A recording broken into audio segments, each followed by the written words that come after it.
गुरुर्ब्रह्मा गुरुर्विष्णुः गुरुर्देवो महेश्वरः गुरुः साक्षात् परं ब्रह्म तस्मै श्री गुरवे नमः। नमः शान्ताय दिव्याय सत्यधर्मस्वरूपिणे स्वानन्दामृततृप्ताय श्रीधराय नमो नमः।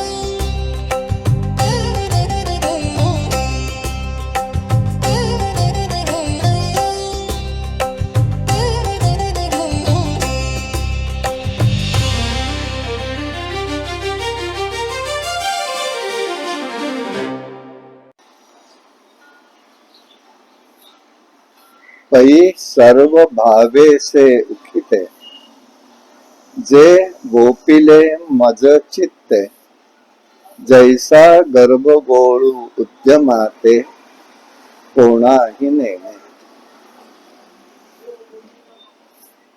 सद्गुरु केशवराव देशमुख महाराज यांचा हा पुण्यतिथी उत्सव आहे।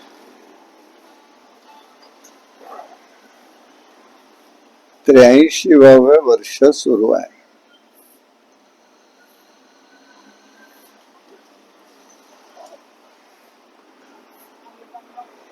असो, आज प्रवचन सेवेसाठी जो अभंग ओवी घेतलेली आहे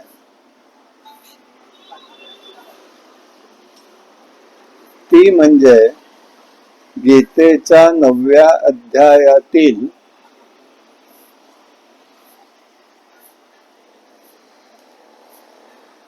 22व्या श्लोकावरती आहे। अनन्यश्चिंतयन्तो मां ये जनाः पर्युपासते तेषां नित्याभियुक्तानां योगक्षेमं वहाम्यहम्।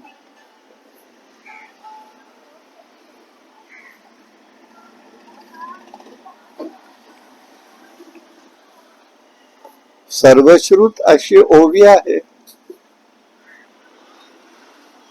त्याचं चिंतन अनेकांनी अनेक विचाराच्या माध्यमातून व्यक्त केलेलं आहे।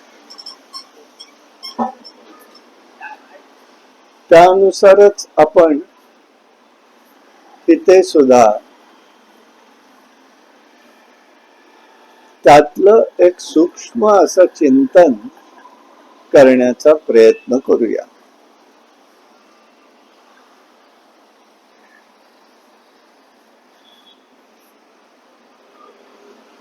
माऊली हा विचार व्यक्त करताना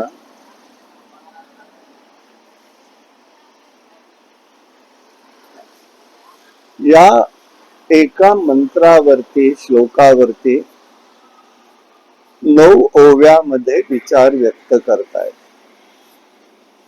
परंतु संबंध भावार्थ दीपिका ज्ञानेश्वरीच्या माध्यमातून पाहिलं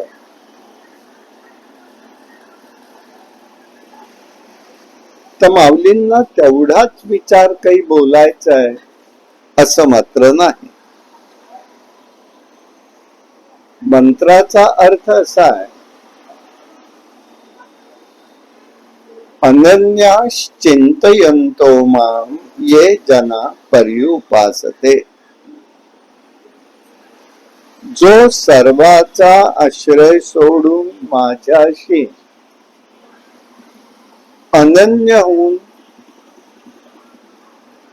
माझं चिंतन करतो सर्व भावांनी उपासना करतो अशा निष्ठावान भक्तांचा मी योगक्षेम चालवतो.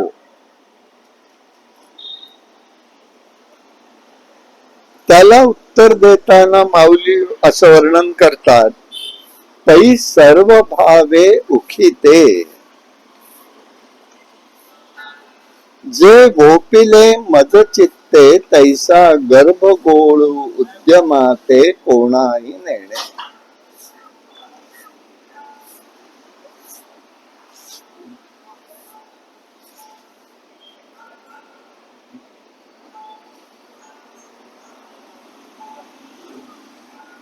वास्तविक भगवंताला सुद्धा एवढंच अभिप्रेत आहे असं नाहीये. याचे 3 भाग होतात. म्हणून 3 दिवसाच्या प्रवचन सेवेमध्ये आपण 3 विचारामध्ये तो पाहणार आहोत, 3 भागामध्ये पाहणार आहोत. अनन्य चिंतयंतो माम, च टाकलाय म्हणजे चिंतन आहे. अनन्य चिंतन असा जो कोणी भक्त आहे त्याचा मी योगक्षेम चालवतो.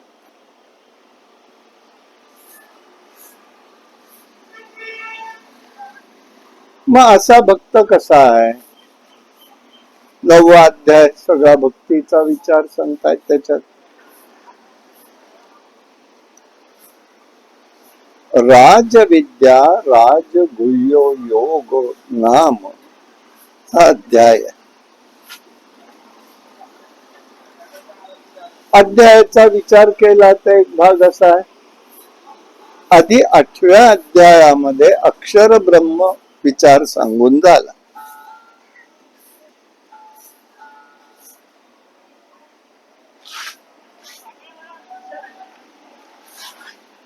अक्षर ब्रह्म का धरलंय?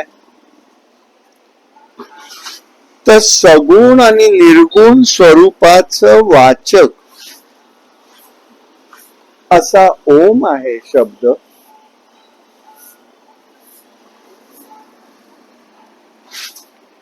त्याचा विचार भगवंतानी केला.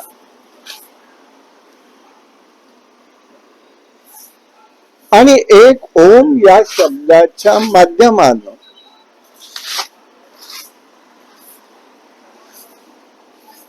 मृत्यू समयी चिंतनाचा विषय कसा असायला पाहिजे हा एक भाग त्यामध्ये त्यांनी घेतला. आणि शेवटी अर्जुनाला भगवंतानी आज्ञा केली, बाबा तू योगी बन. योगी याचा अर्थ इथे काही योगशास्त्राचा विषय नाही, भक्त बन. मग हा भक्त कसा बनायचा आहे त्याच्यासाठी 9वा अध्याय. देवाने का एकातनं एक कसं गुंफलंय हे आपल्या लक्षात येईल. तू योगी बन याचा अर्थ असा आहे, तू त्या ठिकाणी भक्त हो.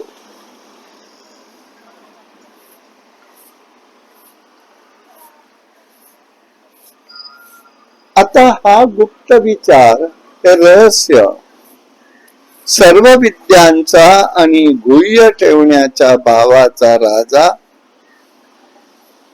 हा 9व्या अध्यायामध्ये येतो.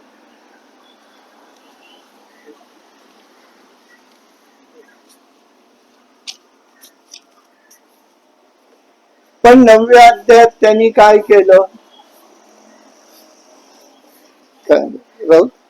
तर पडेल पुढे, नाही तर नाही नको.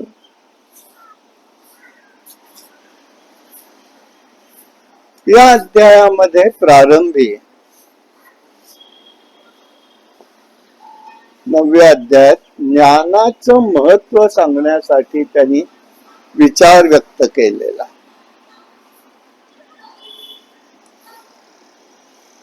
व्यापकता आणि निर्लेपता कशी असू शकते हा एक विचार आहे.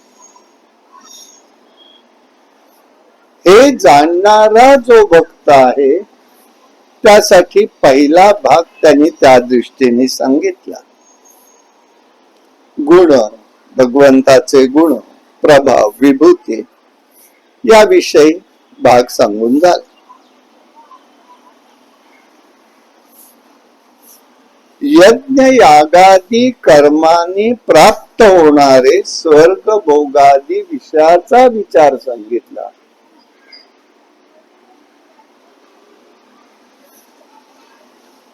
तरी सगळं बाजूला ठेवून आता असं सांगताय, जे माझ्याशी अनन्य आहेत, भगवंताचं जे माझ्याशी अनन्य आहे, याचं वर्णन या श्लोकामध्ये देऊन त्यांनी प्रतिज्ञा केलेली आहे. ही एक प्रकारची प्रतिज्ञा आहे. योगक्षेम वहाम्य, मी योगक्षेम त्याचा वाहतो.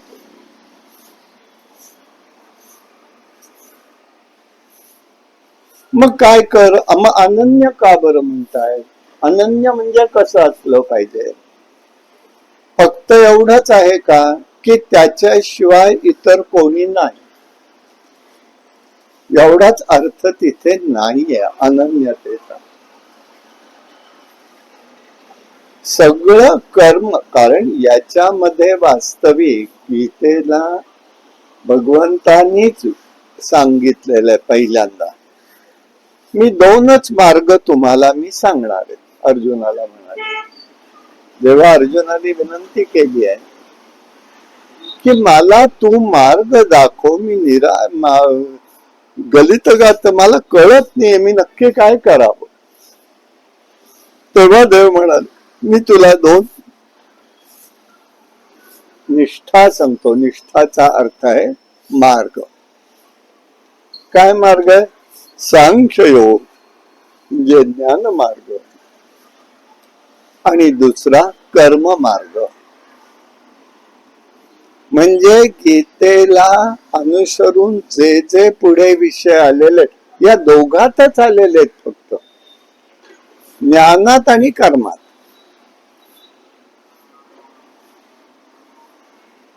टिळकांनी, लोकमान्य टिळकांनी कर्म मार्गाचा विस्तार गीता रहस्यात केला. ज्ञानाचा ज्ञानी लोकांनी विचार केला. मग आपापल्या कुवतीने मग भक्ती आणलं, उपासना आणली, योग आणलं. ज्ञानदेवांनी स्वतः नाथ परंपरेचे असल्यामुळे योग मार्गाचा विचार 6व्या अध्यायात सविस्तर घेतला. तो त्यांचं स्वातंत्र्य आहे. म्हणजे अलीकडल्या शब्दात म्हणायचं झालं अभिव्यक्ती स्वातंत्र्य. अभिव्यक्ती स्वातंत्र्य. त्यांनी तिथे योग या शब्दावरून सगळा विस्तार केला आणि कुंडलिनी शक्तीचा, परंपरेचा, कुंडलिनी शक्तीचा विचार व्यक्त केला. मग हे सगळं होण्यासाठी तू योगी हो, म्हणजे तू भक्त हो, हे सांगत असताना ते कसं सांगतायत? ज्याचा योगक्षेम मी चालवणार असा कोण आहे? अनन्य चिंतयंतो, अनन्य. मग अनन्य कसं असलं पाहिजे? नुसतं त्याच्याशिवाय म्हणून तो अर्थ तिथे स्पष्ट होणार नाही. यासाठी आपल्याला माऊलींच्या शब्दातल्या अनन्यतेचा अर्थ पाहणं गरजेचं आहे. माऊलींनी इतर ठिकाणी या ग्रंथामध्ये जे अनन्य शब्दाबद्दलच विचार मांडलेला आहे तोच घेणं अपेक्षित आहे. तिथे त्यांनी या 9व्यात मांडलेला आहे तो विचार, नाही असं नाही, परंतु तो सगळाच गाभा आलेला नाही. त्यांनी एक सूत्रात्मक विचार मांडला. मग काय आहे तिथे?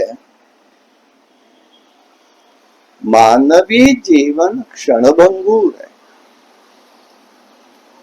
भक्तांनी कसं कर्म करून माझ्यापर्यंत यावं हे भगवंतांनी सांगितलं.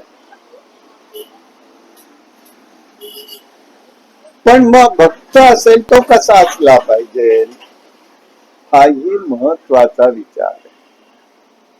मग तो अनन्य हवा आणि चिंतयंतो पाहिजे. म्हणजे एका नाण्याच्या या दोन गोष्टी एकत्र नाहीयेत त्या. आपण एकत्र पाहण्याचा प्रयत्न करतो किंवा धरतो, तर एकत्र नाहीये. त्या दोन्ही भिन्न गोष्टी म्हणजे नाण्याच्या दोन बाजू आहेत. भक्ताच्या या दोन बाजू आहेत.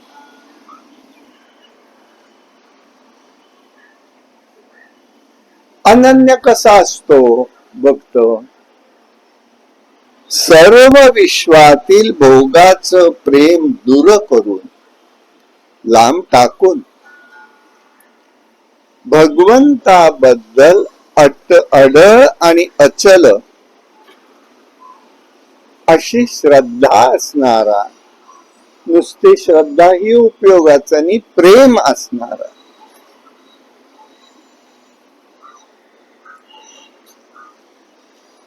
जरा जरी त्याच्यामध्ये त्याचा आणि देवाचा विरह झाला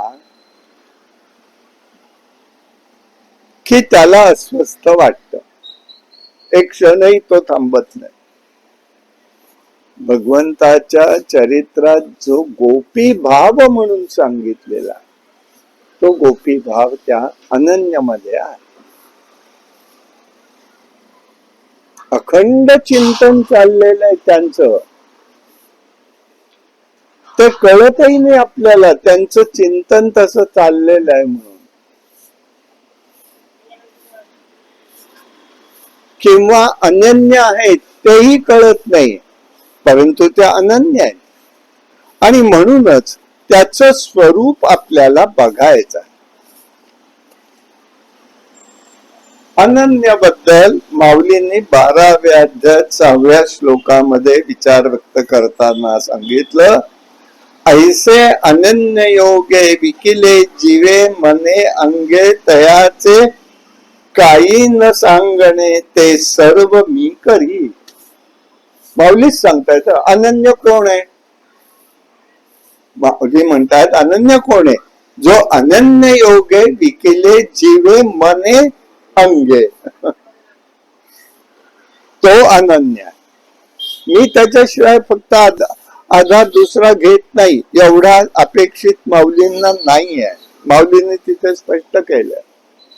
म्हणजे काय केलंय तर आपलं शरीर, मन, जीवभाव ज्यांनी मला पूर्णपणे अर्पण केलेला, व्हायला म्हणत नाहीये, पाहणं हा व्यवहार झाला, अर्पण केलेला.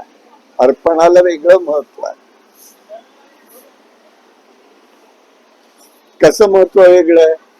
नैवेद्य दाखवला का किंवा दाखवतो, आणि नैवेद्य मी समर्पण केला, फरक आहे का नाही आहे. तिथे फक्त व्यवहार आणि कृती आली आहे. समर्पणामध्ये भाव त्यामध्ये आहे, भगवंता तू हे घे म्हणून, आणि तो त्या भावाने स्वीकारतो. म्हणून तिथे म्हणतात गंधद्वारा दुरादर्शात नित्य पुष्टा करीशे. गंधद्वारा दुरादर्शात भावरूपाने तो ग्रहण करत असतो, म्हणून समर्पण आहे.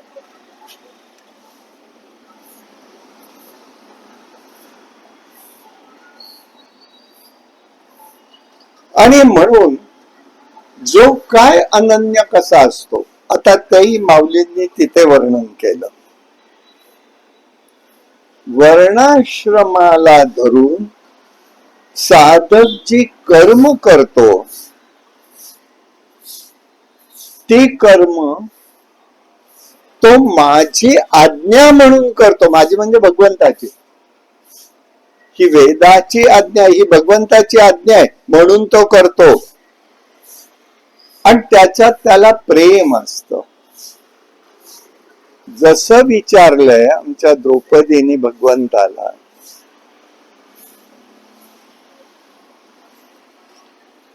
की काय केलं तुमच्या धर्माने, धर्माचरण केलं, एवढं वागलात, एवढं केलं, मिळालं काय? वनवास.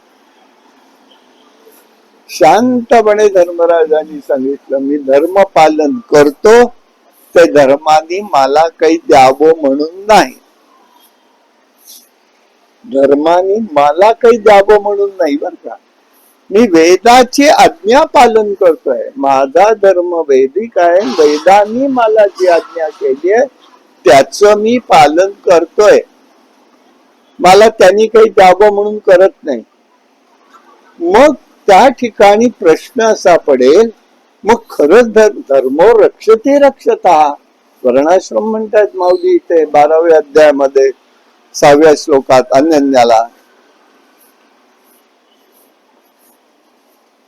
मग कोणता आहे, त्याच्याबद्दल काय घडलंय, त्याचं कर्म त्याला कारणीभूत झालं, हा एक भाग झाला.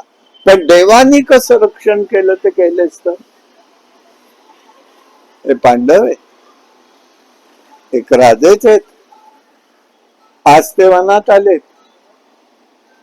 द्रौपदीला कुठली सवय आहे, ती राजकन्या आहे. देवाला काळजी वाटली होती म्हणून केलं काय भगवंतानी, त्याच्याकडून सूर्याचं व्रत करून घेतलंय धर्मराजाकडून, आणि रथसप्तमीला त्याला अक्षय पात्र दिलेलं आहे. केली न सोय त्यांनी, धर्माचं पालनाचं फळ, धर्म रक्षती रक्षता, धर्माचं पालन करणाऱ्याचं रक्षण परमात्मा स्वतः करत असतो. ते असं रक्षण करत असतो, याला अधिक महत्व आहे. म्हणजे अनन्यतेमध्ये फक्त मी त्याला सोडून नाही, तिथे प्रेमही हवंय, आणि मी का करतो याची सुस्पष्टता आहे. आणि मग त्यांनी सांगितलं, वेद धर्मानी जी जी कर्मे सांगितली ती तो करत असतो, कर्म सोडलेली नाहीये. व जी कर्म करू नये असं सांगितलं ती तो कधीही करत नाही. करू नये सांगितलं ते करतच नाही. त्यामुळे सर्व कर्म मला अर्पण होत, सर्वच्या सर्व कर्म मला अर्पण होतात. म्हणजे काय झालं, कर्मापासून मिळणाऱ्या फळाची फलोन्मुखताच नष्ट होते. जे काही कर्म करू त्याचं चांगलं आणि वाईट ही दोन्ही फळ आहेत. चांगल्याचंही भोगायला यावं लागतं, वाईटाचंही भोगायला यावं लागतं. मग इथे काय केलंय त्यांनी, त्यामुळे त्यांनी मला अर्पण केल्यामुळे तिथे भोग हा विषय संपूर्णच गेला. केलंय म्हणून भोग, चूक केलीस म्हणूनही भोग, चांगलं केलं म्हणूनही भोग, दोन्ही नाही त्याच्या ह्याच्यात. कारण जेव्हा आम्ही भगवंता प्रित्यर्थ कर्म करतो, केवळ भगवंता प्रित्यर्थ, तेव्हा ते कर्म आमचं निश्चितपणे फलोन्मुख होत नाही. फलोन्मुख होताच कामा नाही, नाही तर काय होईल माहितीये का, पुन्हा कर्मफळाचं बीजाचं कर्म झाड, त्याच्यातनं पुन्हा ते शृंखला चालूच राहते. बर, देवाला अर्पण झाल्याचा परिणाम काय होतो हे माऊलीच सांगतात. कर्माचं कर्तृत्व आणि भोक्तृत्व यांना मी, त्याहून निराळा ज्ञानस्वरूप असतो. हे कर्माचा विषय फक्त नाही आहे. तर तो कसा आहे, मी तर सगळ्यात त्यातनं पुढे गेलेलो आहे, पुढे त्याचा ज्ञानस्वरूप मी आहे, प्रकाश आहे. आणि म्हणून शरीर वाणी मन या कुठल्याही गोष्टींमध्ये माझा संबंध नसतोच नसतो. आणि त्यामुळे म्हणजे वास्तविक असं आहे, भगवंताच्या सांगण्याप्रमाणे जो सर्वांहून वेगळा आहे, भोक्तृत्वही नाही, कर्तृत्वही नाही, मी काही करतही नाही आणि करत नाही. म्हणजे आता कसं तुम्ही म्हणा, त्याला सूर्यनारायणाने दिली की नाही थाळी? हा, दिली नाहीये, त्यांनी तप केलंय, पण तपाचा फल करता भगवंत असतो. त्यांनी सूर्यनारायणाची उपासना केली, त्यांना ते संधी आहे, उपासना केली. त्यांनी मला द्यावं म्हणून त्यांनी केलेली नाहीये, निमित्त मात्र केलं भगवंतानी आणि मग त्याला तिथे ती थाळी दिली. तस तिथे शरीर वाणी मन होणाऱ्या सर्व कर्माची प्रवृत्ती जिथे एकच असते, ईश्वरार्पण, तिथे दुसरी कोणतीही प्रवृत्ती नसते. अशा अनन्य भक्ताचे व्यापार किंवा व्यवहार सगळे केवळ भगवंताचा विषय असतो. त्याच्या ठिकाणी तो अनन्य. सगळा व्यवहार, सगळी गोष्ट ती त्याची फक्त भगवंताच्या निगडीत असते. मग अनन्यतेत काय होतं, तर विषय सुख आणि मोक्ष सुख या दोन्हीचाही त्याग घडत असतो. त्याच्याबद्दल विचार केला तर अशा प्रकाराने जो माझ्याशी अनन्य आहे, त्याची काम मीच करत असतो. त्याची कामं जर असतील काही किंवा करायचं झालं तर ते मीच करतो, त्याला त्रास होऊन देत नाही. हे भगवंताचं सांगणं. आणि म्हणूनच जो मज विषय अनन्य असतो, आणि त्यासाठी नारद भक्ती सूत्रामध्ये म्हणलंय त्याला अनन्य अन्यथा आश्रयाणाम त्यागो अनन्यतः. त्याला दुसऱ्या कोणत्याही देवतेचा आश्रय घ्यावा लागत नाही. त्याला कुठली दुसरी देवता नको असते, एकच एक ठीक आहे. आणि म्हणून क्षणभरही तो त्या ठिकाणी राहू शकत नाही, ही अनन्यता आहे. त्याला माऊलींनी त्या ओवीमध्ये भगवंताला मन विकलंय, वाणी विकली म्हणतात. जसं गुरुचरित्रात कथा आहे, कल्लेश्वराचा उपासक आहे, ते गुरु महाराज त्याच्या गावात येतात, तर हा तिथे म्हणतोय आणि कवित्व करणारा, माझी जिव्हा मी कल्लेश्वराला विकलेली आहे, मी कुठल्या आलतू पालतूंच मी काही बघत नाही, असा अनन्य आहे तो. आता त्याची बुद्धी सुधारायची आहे. तो पूजेला गेल्याबरोबर त्याला दाखवून दिलं, तो त्याला दिसले गुरूंचीच मी पूजा करतोय. अनन्य तो त्या देवतेशी आहे. जरी देवतेशी अनन्य असला तरी सुद्धा देवता कशी कृपा करते ते त्यांनी दाखवून दिलं, हा विचार त्या ठिकाणी दिसून येतो. आणि म्हणून या ठिकाणी अनन्य म्हणतायत म्हणून विकलंय. तू डोळ्यासमोर, तो डोळ्यासमोर दिसला नाही तर त्याला क्षण, एक क्षणही युगासारखा वाटतो. म्हणून तुकाराम महाराज काय म्हणतात, जीवना वेगळी मासोळी. तुका मुका ऐसा तैसा तळमळी. मासोळी ज्याप्रमाणे पाण्याशिवाय तळमळ करत असते ना, तशीच माझी तळमळ या ठिकाणी होते. हा भाव तिथे आहे. महत्वाची गोष्ट आहे, ही फार महत्वाची गोष्ट आहे. हे तिथे घडतंय असं, आणि म्हणून हे होता कामा नये. आणि म्हणून तिथे तुकाराम महाराज एका ठिकाणी असं सांगतात, आता दृष्टी पुढे तैसाची तू राहे, तो जो मी तुझ पाये पांडुरंगा. आता दृष्टी पुढे तैसाची तू राह, ऐसाची तू राह.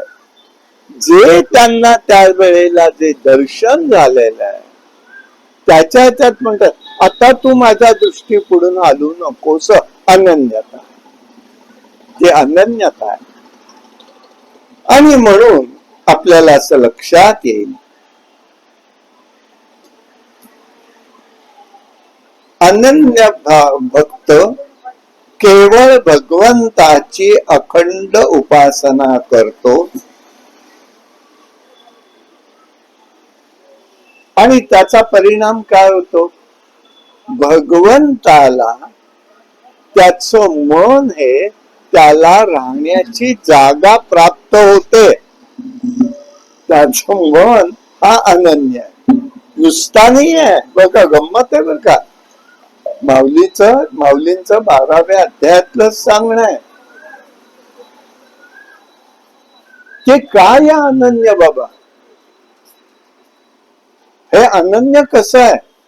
त्याला दुसरं काहीही जाणवत नाही, आणि ती जागा त्याची ती होते, तिथे तो असतो. आणि म्हणून अशा रीतीने तो अनन्य होतो. अन्य श्रमणायाम, असा जो साधक आहे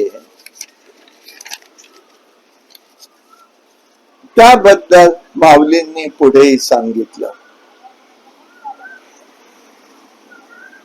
आता हे झालं त्याचं कर्माने, कृतीने, कार्याने.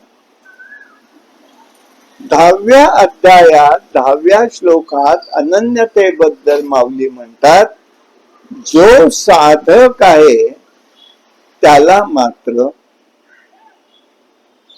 माझ्याशिवाय दुसरं काही आवडत नाही. आवड आहे, आवडीलाच माऊली सांगता अनन्यता आहे. नुसतं स्थूल रूप नाही आवडीचा विषय. म्हणजे काय आहे? आवड आणि रुची यात फरक आहे. आवड जी असते ती निर्माण करावी लागते.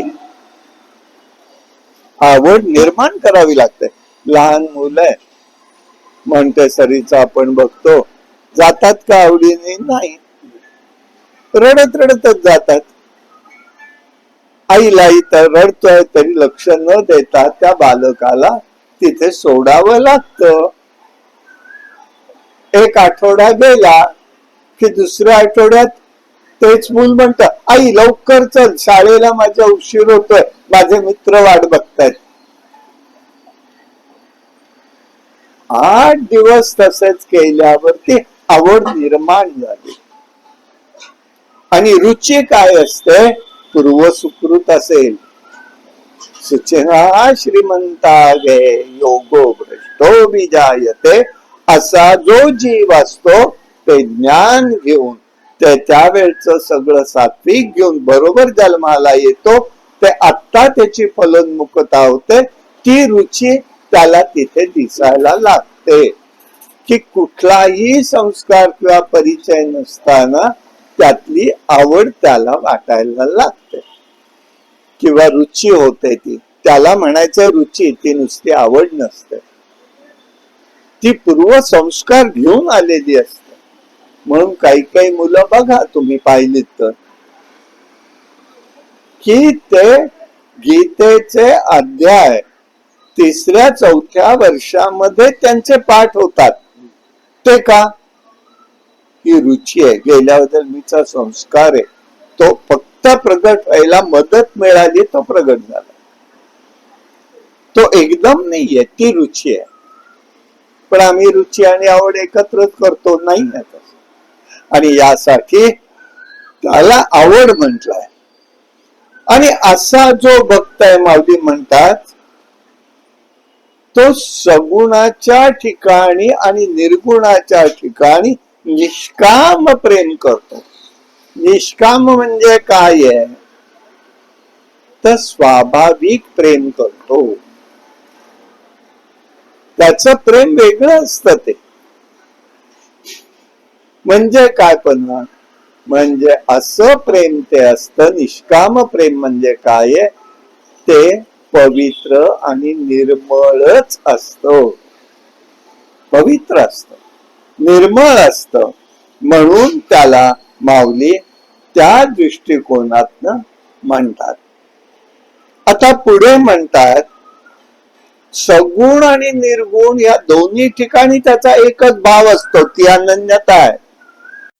सगुणही तूच आहेस, निर्गुणही तूच आहेस, हे जो ओळखतो तोही त्या ठिकाणी जर पाहिलं तर तो सुद्धा अनन्य आहे. असाही भक्त अनन्य आहे. या दृढ निश्चय असतो. त्याचा परिणाम काय होतो अनन्यतेचा? त्या देव आणि भक्त यांच्यामध्ये एक आपलेपणा येतो. देव आणि भक्त यात आपलेपणा असतो. माऊलीच वर्णन करतात पुढल्या ओळीत त्या अध्यायामध्ये की पती पत्नी यांच्यामध्ये जसा संकोच नसतो तसं देव आणि भक्त यांच्यातला संकोचही नसतो. त्यांनी तिथे जरा वेगळा शब्द वापरलाय, पण इथे मर्यादा मी राखून तो वापरत नाहीये. 12व्या अध्यायात बघा, तुम्हाला तो सापडेल. 607वी ओवी. हे तिथे नातं आहे. आणि म्हणून माऊली म्हणतात, गंगा समुद्राला मिळाल्यावर ज्या ठिकाणी गंगेचं अस्तित्व संपतं ते तिची समुद्राशी झालेली अनन्यता आहे. तसं भक्त माझ्याशी तद्रूप होतो, मग मद्रूप होतो आणि मग चिद्रूप होतो. हा भाव तिथे तिन्ही भाव आहेत. मद्रूप, तद्रूप, तद्रूप, मद्रूप आणि चिद्रूप. मी त्याच्या ठिकाणी आधी त्याला मी आपलं म्हणणं, हे मद्रूपता झाली. तद्रूपता झाली. तद्रूप आम्ही कधी होतो? तर ज्या वेळेला एखाद्या कामात असतो, इतकं आपण त्या कामाशी तादात्म्य झालेलं असतो की आपल्याला वेळ कुठे किती कसा गेला काही कळत नाही. बरोबर? मग काय म्हणतो आम्ही त्याला काय म्हणतो? अरे बापरे, इतके का वाजले? सकाळची वेळ आहे कामाच्या. मग इतक्या वेळ तुम्ही काय करत होता? तुमचं लक्ष कुठे होतं? काम करण्यामध्ये. तसा भक्त परमात्म्याच्या सेवेत इतका एकाग्र होतो किंवा तद्रूप होतो की तो त्याचा विसरून जातो. मग भगवंत म्हणतो मद्रूप म्हणजे माझ्यात मिळालास, मी तुझा स्वीकार केला. मग त्याला तो स्वीकार कसा करतो? तो त्याला प्रतिसाद कसा देतो? त्याला प्रतिसाद देतो भगवंत. आपण कोणाकडे गेलो घटकाभर आणि आपल्याला काही प्रतिसाद मिळाला नाही, तर पुढल्या वेळेला जाऊ का आपण त्याच्याकडे? मग देवालाही वाटतं ना, भक्तांनी माझ्याकडे यावं, मग त्याला प्रतिसाद देतो. तो जो प्रतिसाद असतो त्यातला ती शब्द उडतो आपल्याकडे येताना, प्रसादच येतो. प्रसाद, प्रतिसाद आणि ती जातो गळून आणि प्रसाद मिळतो आणि आम्ही पाहे प्रसादाची वाट द्यावे धुवून या ताट इतकं आम्ही म्हणत राहतो.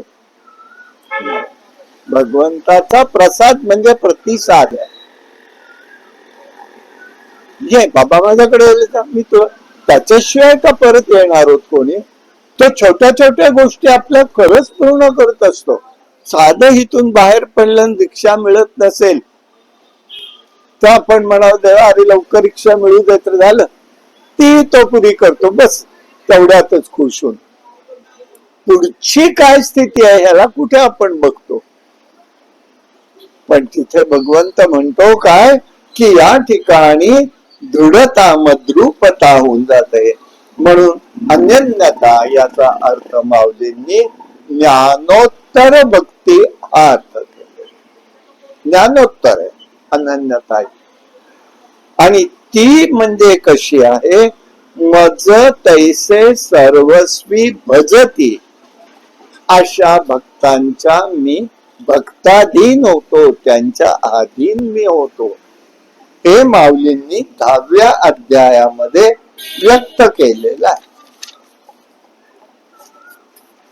आता माऊलींनी पुढच्या एका ठिकाणी विचार व्यक्त केला म्हणजे 18व्या अध्यायामध्ये अनन्यतेबद्दल.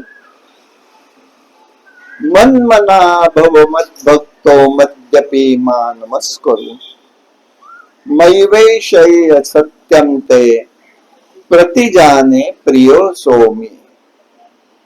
मज ठिकाणी जो मन ठेवतो तो माझा भक्त असतो. माझं यजन करतो तो माझा नमस्कार करत असतो. तेव्हा मी शपथ घेऊन सांगतो असा भक्त मला प्रिय आहे. असा जो भक्त आहे तो मला अधिक प्रिय. म्हणून अनन्याश्चिंतयन्तो माम. म्हणून दोन्ही एक करून चालणार नाही. दोन्ही वेगळे.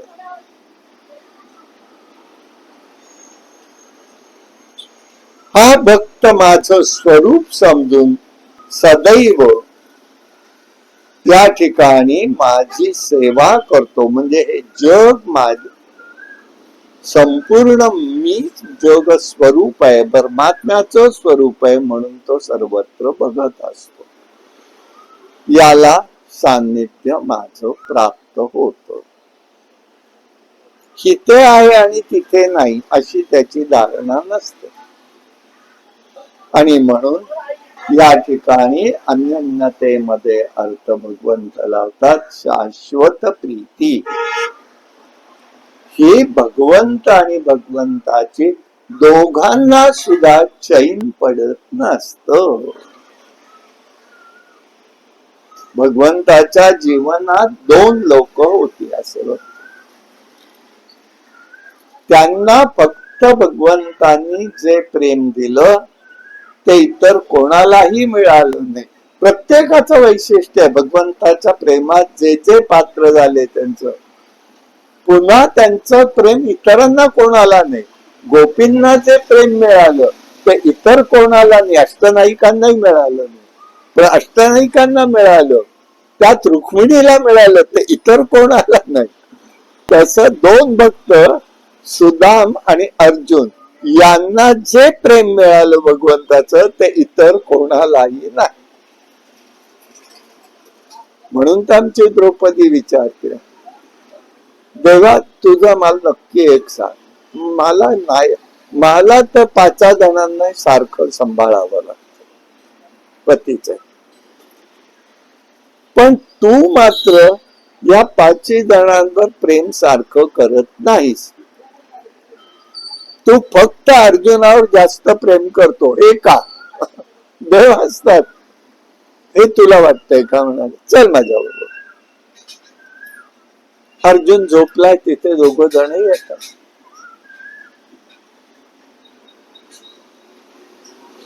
आणि अर्जुन झोपलेला आहे. तो गाढ ह्याच्यात आहे. त्याला काही लक्षात आहे म्हणजे कोण आलं गेलं लक्ष नाही. लक्षात येणं शक्य नाही. झोपला. द्रौपदीला तो सांगतो जा त्याच्या अंगठ्याच्या इथे उजवा कान लाव. तुला काय येत आहे ऐकायला ते बोल. अंगठ्याला, उजव्या अंगठ्याला तिने कान लावला ऐकायला, हे कृष्ण कृष्ण आलं. थोडं वर सरकले, जा म्हणाले आता हळूहळू वर.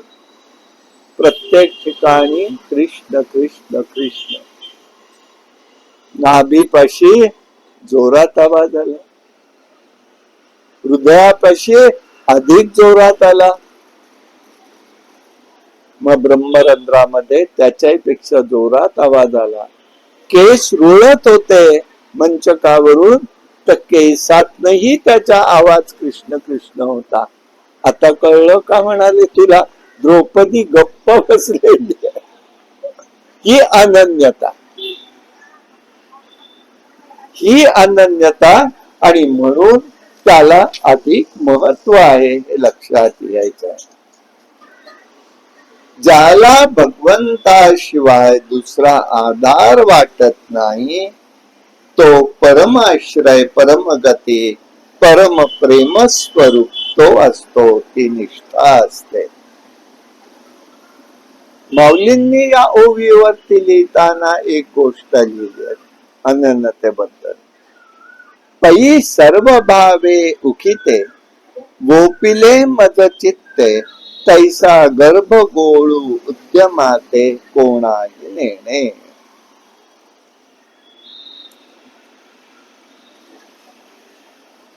गर्भगत जीव जसा स्वतःला जगण्यासाठी वेगळा प्रयत्नच करत नाही, तो मी जगावं म्हणून काही करतो का? काही करत नाही.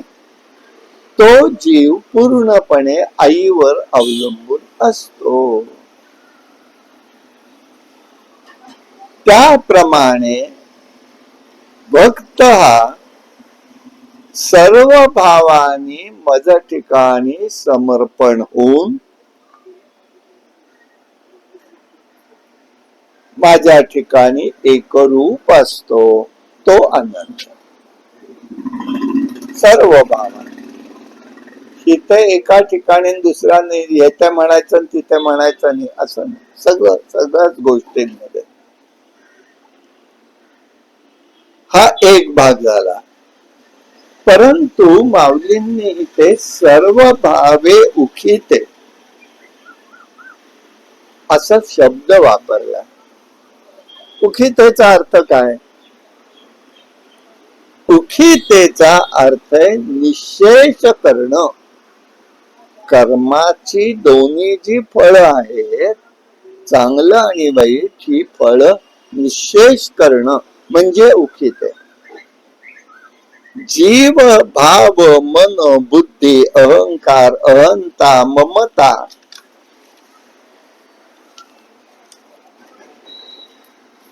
मी माझं सगळं संपून जाणं, ज्याचं हे संपत त्याला म्हटलंय उखिते. उखिते उगीच शब्द वापरलेला नाहीये.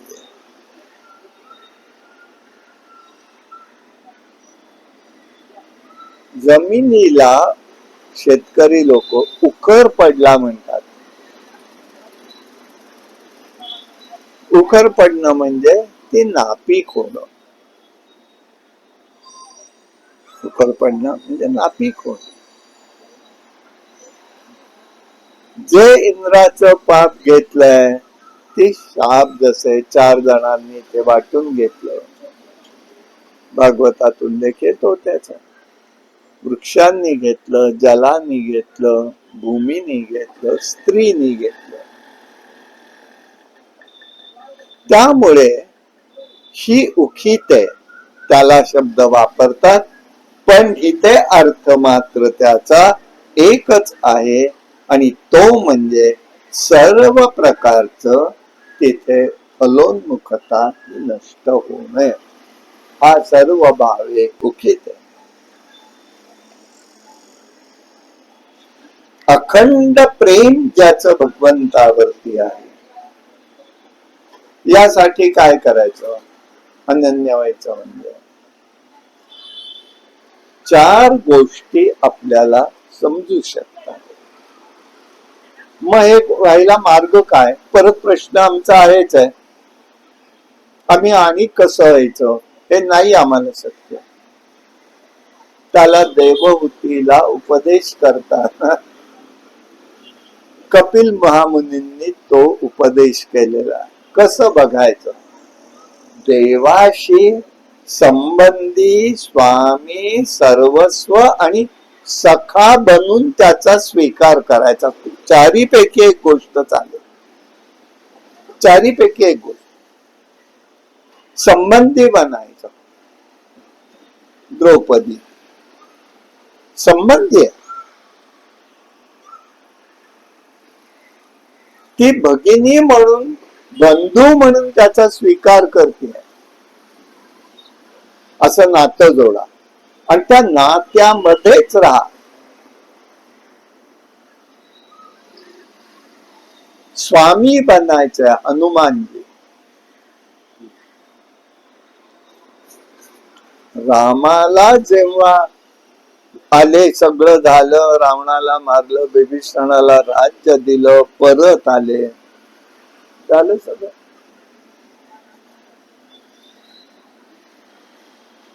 आणि परत आल्यानंतर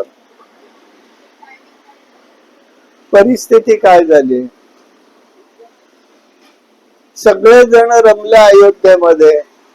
जांबवंत आहे, सुग्रीव आहे, गुहक आहे, सगळे त्याला वाटेत भेटलेली लोक आहेत. जायलाच कोणी तयार नाही. मग काय झालं, मग झालं असं की देव म्हणाले, राम म्हणाले, आता हे जातही नाहीत लवकर आपापल्या घरी, आता काय करावं बाबा. मग एक युक्ती काढली. आपले हे संकेत आहेत संस्कृतीचे. एक दिवस सगळ्यांना मिष्टान्न भोजन दिलं, नंतर सगळ्यांचे सत्कार केले आणि नारळ हातात दिला. लोकांनी ओळखलं की आता निघायचंय आपल्याला. सगळ्यांना दिलं, मारुतीला दिलं नाही. बरं झालं म्हणाल दिलं, मारुती म्हणतो. पण आमच्या जानकीला असं वाटलं, पुरुषांना सगळ्यात व्यवहार कमीच असतो. सगळ्यात हे देव काय मानव काय, सगळ्यांना एकच धारणा. पुरुषांना एवढं मारुतीने केलं, त्याच्यामुळे माझी भेट झाली, मी कुठे आहे कळलं, आले, आणि त्याला काहीच देत नाहीत. म्हणून तिने म्हणाली, आपल्या स्वतःच्या गळ्यातली एक माळ रत्नांची त्याला दिली. बरं बोलायला नको म्हणून म्हणते माझ्या माहेरची आहे, म्हणजे मला बोलायचा प्रश्न नाही, कोणी मी काही करेन त्याच, कर बाई म्हणाली. मारुतीने इकडे तिकडे बघितलं, घेतली माळ, बाहेर घेऊन बसले आणि एक एक मणी तो फोडायला लागला. हे तिघ चौघ जण दरबारा बाहेर आले, झाडाखाली मारुतीला पाहिलं, काय करतोय.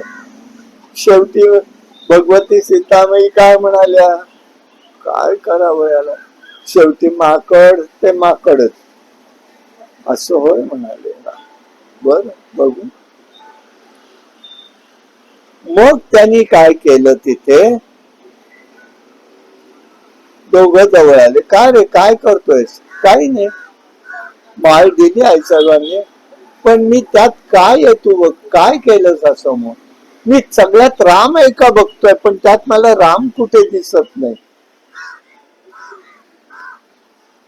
मग लक्ष्मण चिडला, म्हणजे तुला असं वाटतं राम कुठे दिसत नाही, तो माझ्या हृदयातच बसलाय, असं कसं बसेल. तो म्हणाले, हो म्हणाले. म्हणून छाती विदारण केलं तर राम पंचायतनाचं त्याला दर्शन झालेलं आहे.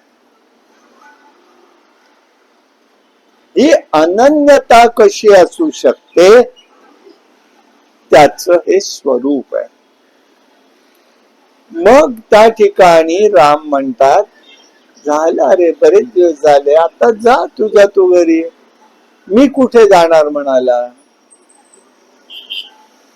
देहदृष्ट्या तदसेवकाः, देहानी मी तुमचा सेवक आहे. मला असं सांगा, स्वामी आणि सेवक लांब राहायचं असतं का? लांब राहायचं असतं का? मग त्याला त्यांनी सांगितलं, नाही म्हणाले, स्वामी आणि हे वेगळं राहू शकत नाही. मग तो कसा वेगळा होईल म्हणाल, मी कुठे जाऊ? रामाचं तोंड बंद झालं, गप्प बसले. मग दुसऱ्यांदा आला विचार,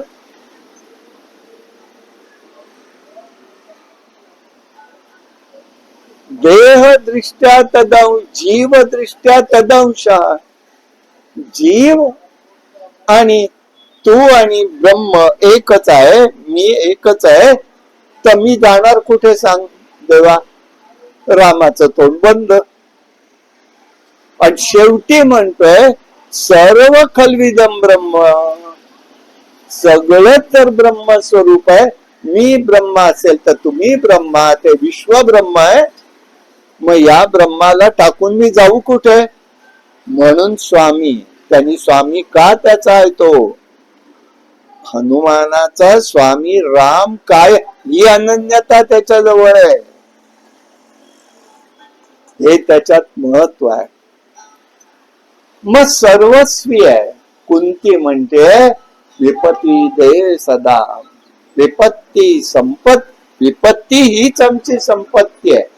सदैव आमच्यावरती संकटच दे. का? संकटास निवारण करायला तू वारंवार येशील, तुझं आम्हाला दर्शन होईल, यासाठी सर्वस्व भाव आहे. तो भाव उत्तरेचा आहे. पांडवांचा एकच अंश माझ्या गर्भात वाढतोय, त्यांनी तिथे अस्त्र सोडलंय, अंगाचा माझा धावतोय, भगवंता जे करायचंय ते तू कर, तुझ्यावर आहे ही सर्वस्व. आणि सखा बनलेला, सखा बनले. कोण बनलंय सखा? फक्त दोघच जण, अर्जुन आणि सुद्धा. सगळ्याचा त्याग करून त्यांनी त्या दोघांनाही स्वीकारलेलं आहे. त्यांना जे प्रेम मिळालं, जो आनंद मिळाला, त्यांच्या अनन्यतेमुळे त्यांना मिळाला, ते त्याच स्वरूप आहे. आणि म्हणून मी माझपणाने भगवंताची नातं जोडायचं आहे. मग ते कसं जोडायचं आहे? ते चिथोर भक्ती आवडती देवा, संकल्पावी माया संसाराची, ठेविले अनंते, तैसे चिरावे चित्ती, असो द्यावे समाधान. मग माऊली म्हणतात की ते खरं म्हणजे, तैसे अनन्य गतिके चित्ते, चिंतनाते माते, जे उपासती तयाचे मीच सेवी. जे अनन्य रीतीने माझ्याकडे येतात,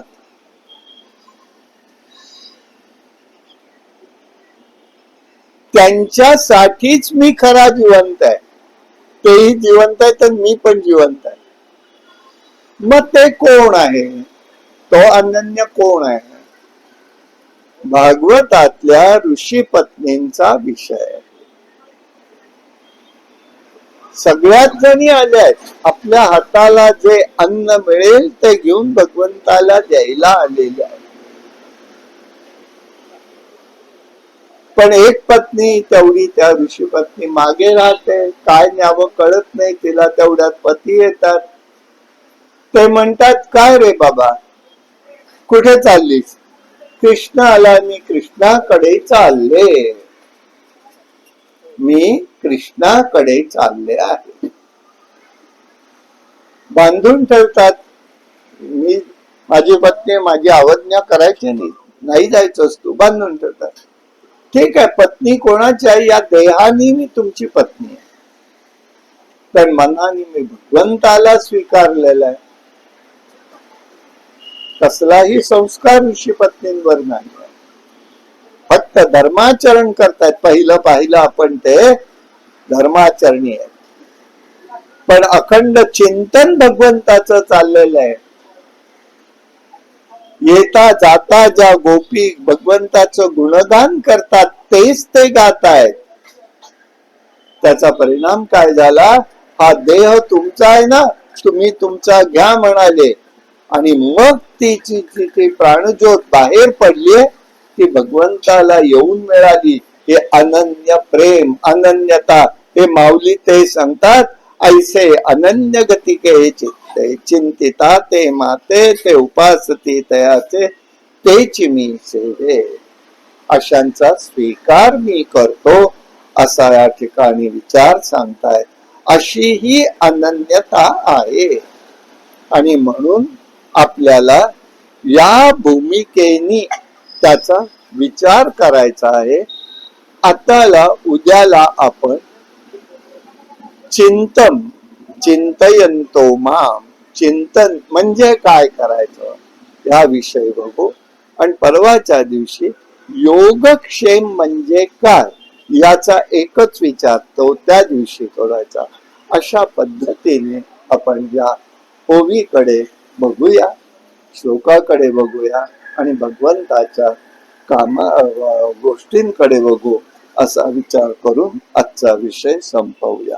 कायेन वाचा मनसेंद्रिये वा बुद्ध्यात्मना वा प्रकृती स्वभाव करोमि यद्यं सकलं परस्मै नारायण समर्पयामि. हरि ओम तत्सत. विठ्ठल विठ्ठल विठ्ठल विठ्ठल विठ्ठल विठ्ठल विठ्ठल. कुंडली कवरदा हरी विठ्ठल. श्री ज्ञानदेव तुकाराम अवधूत चिंतन श्री गुरुदेव दत्त. भगवान गोपाल कृष्ण महाराज के, भगवान श्रीधर स्वामी महाराज के जय. सद्गुरु ज्ञानेश्वर महाराज के जय. सद्गुरु केशवराव महाराज की जय. जय जय रघुवीर समर्थ.